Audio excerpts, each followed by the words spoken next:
शास्त्र कहते हैं एको हम बहुत श्यामः, कोई एक ही बहुत होकर, अनेक होकर, विविध होकर बट गया। वह निराकार है, निर्गुण है, निरतिशय है,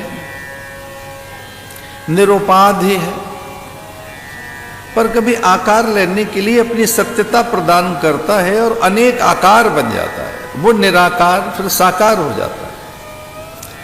जैसे एक मिट्टी अपनी सत्यता में रहती है, वो अपनी सत्यता को कभी नहीं खोती, पर अपनी सत्यता वो एक आकार को देकर मिट्टी अलग दिखने लगती है, घड़ा दिखने लगती है, सुराही, कुल्हड़ और दीपक दिखने लगती है। वो मिट्टी ही है, वो अपनी सत्यता से विमुख नहीं है, विलक नहीं है, सत्यता से पृथक नहीं है, वो अपने अस्तित्व में जस की तस है। वो मिट्टी ही है, पर अब उसने एक आकार ले लिया है। तो अब कोई उसे घड़ा कह रहा है, एक भिन्न आकार है तो सुराही कह रहा है, एक अलग आकार है तो दीपक है। एक स्वर्ण अपनी सत्यता में नित्य रहता है। सोना अपने सच से कभी अलग नहीं होता, पर स्वर्णकार के पास पहुंचकर एक नई रचना, नया आकार, नया सृजन, नई निर्मिति, नया रूप, वो सोना तो वहीं रहता है, बस एक आकार भिन्न दिखाई देता है, एक आकार कुछ अलग दिखाई देता है।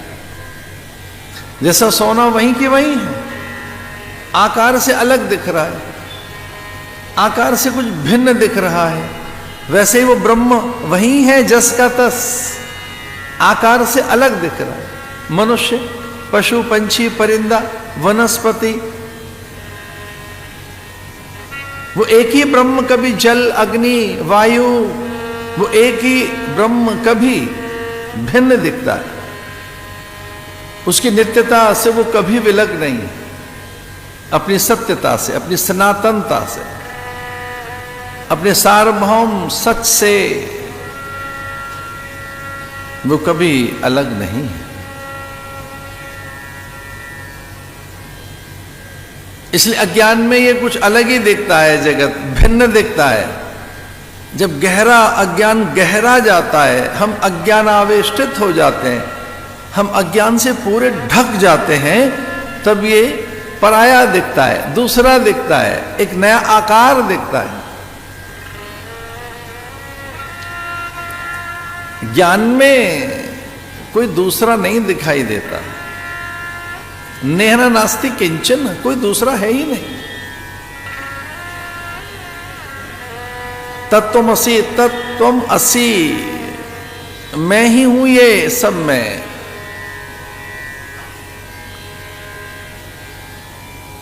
श्रद्धा से ऐसा जाना जा सकता है। इसकी पहली सीढ़ी है प्रज्ञानम ब्रह्म। ज्ञान आए तो प्रज्ञानता से, प्रज्ञा से आप उस ओर बढ़ते हैं। फिर तत्वतः उसे जानने से, तत्त्वमसि, तत्वतः जान लेने से, तत्त्वमसि,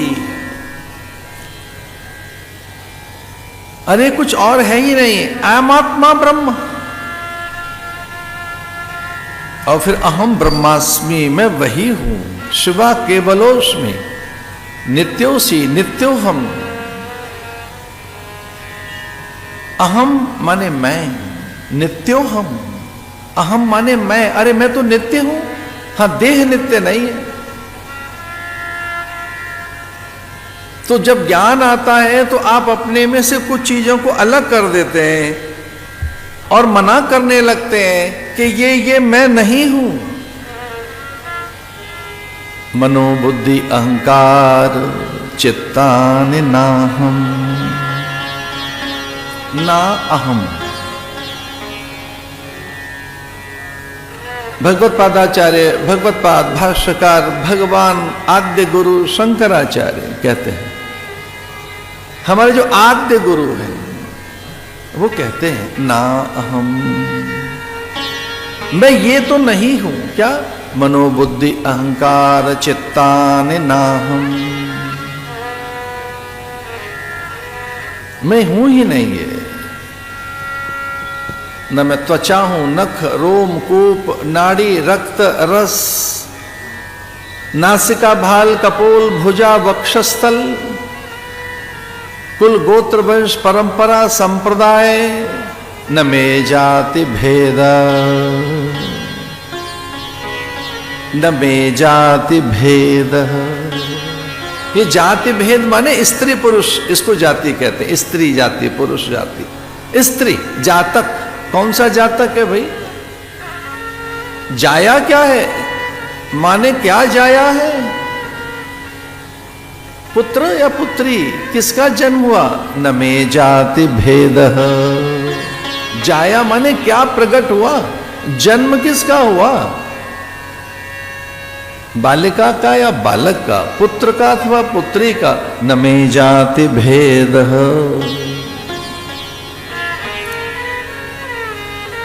प्रज्ञानम ब्रह्म, गुरु के पास बैठकर साधन चतुष्टय सिद्ध होकर उनके वचन फिर प्रकट होने लगते हैं, सच होने लगते हैं, वो समझ में आने लगेंगे। बहुकाल कर यही सत्संगा तबई हो सब संशय भंगा।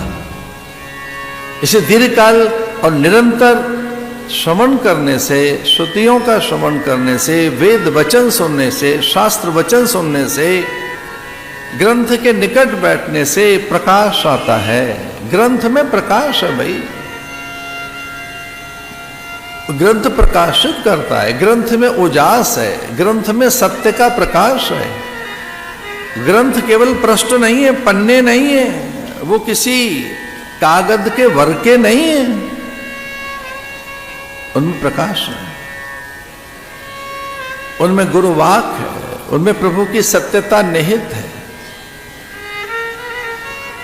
उसका श्रवण करने से, फिर मनन करने से, निधिध्यासन करने से ये बोध होने लगता है।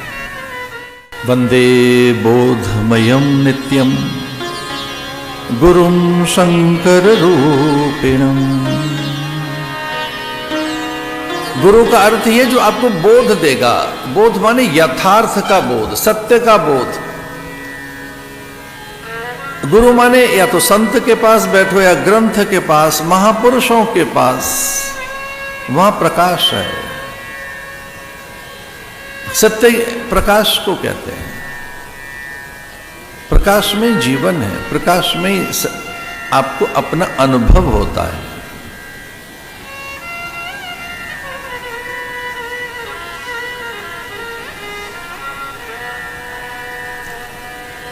विसर्जन की वेला है।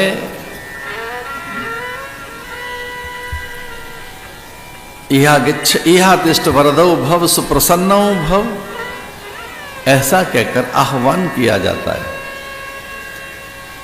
रम्यम सुशोभनम दिव्यम सर्वसौख्यकरम शुभम। हमने अपने भाव पुष्प के आसन पर भगवान को बैठने के लिए कहा कि हमारे हृदय में बैठे। इहा गच्छ इहा तिष्ठ वरदौ भव सुप्रसन्नौ भव। और आज फिर ये जो अनुष्ठान की पूर्णता की वेला है, इसमें विसर्जन किया जाता है।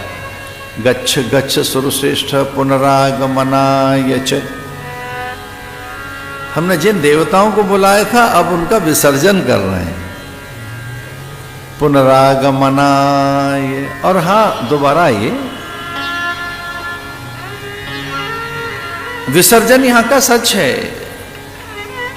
पत्र हरितिमा युक्त, और फिर कभी पीत हो जाते हैं, पीत पात होकर पतित हो जाते हैं। पत्यंती, पाद पतित होते हैं। पाद माने पत्ते, ये पल्लव, ये जो पल्लव हैं, ये पत्ते हैं, ये झड़ते रहते हैं।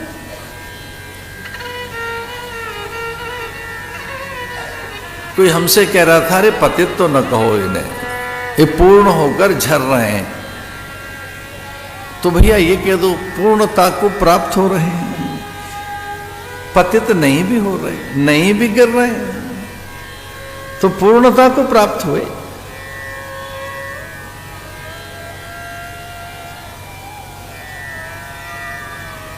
भगवान पंचवटी में, भगवद आज्ञा ही ऐसी है, वह लीला का ही एक क्रम ऐसा है। हरीक्षा बली असी,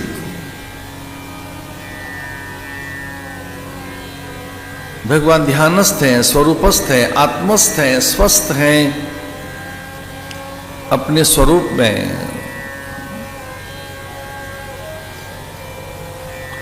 सीता विस्मित होकर कुसुमित सुरभित वातावरण की शोभा का आनंद ले रही हैं, अब अपलक निहार रही हैं प्रकृति के सौंदर्य को, वृक्षों को, उनकी लताओं को, पत्रों को, पुष्प और उसकी सुगंधा का अनुभव करते हुए। लक्ष्मण दत्तचित्र एकाग्र सेवा में।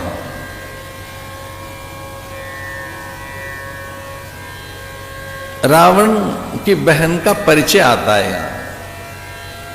अब जैसे मानो रावण का अध्याय आरंभ हो गया। अब निशाचरों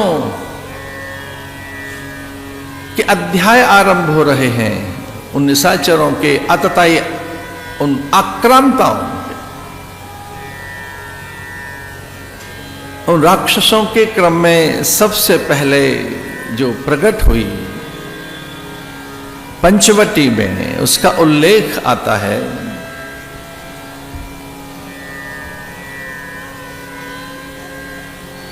उसे दुष्ट हृदय बताया, दुर्गुणों का अयन बताया।